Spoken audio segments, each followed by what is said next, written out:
After 16 consecutive months with warmer than normal conditions, October brought fairly average temperatures to the United States. Arctic air kept the center of the country cooler than average, while most of the coasts were warmer than average.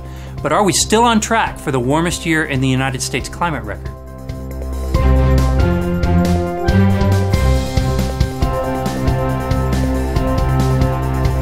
We've heard a lot about the record-setting heat in the contiguous United States during 2012. To compare this to the historical record, we can look at more than 100 years of data. We can start by looking at the year-to-date temperature for the coolest year on record, 1917. And we can also consider the warmest year on record so far, that was 1998. And we have 115 more years to add to this graph as well. That ends up being 117 years worth of data, all within this gray envelope.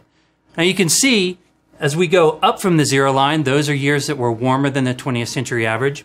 As we go down, those are cooler than the 20th century average.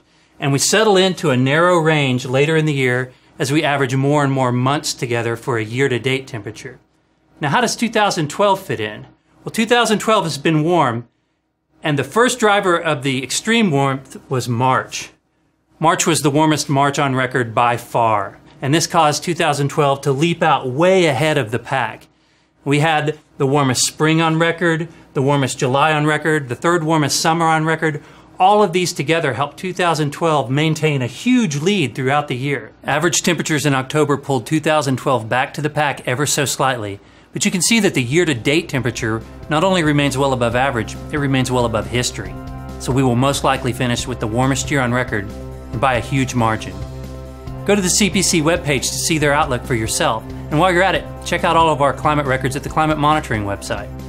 Now, keeping the big picture in perspective is a big part of being climate smart. For climate.gov, I'm Dee Carnes.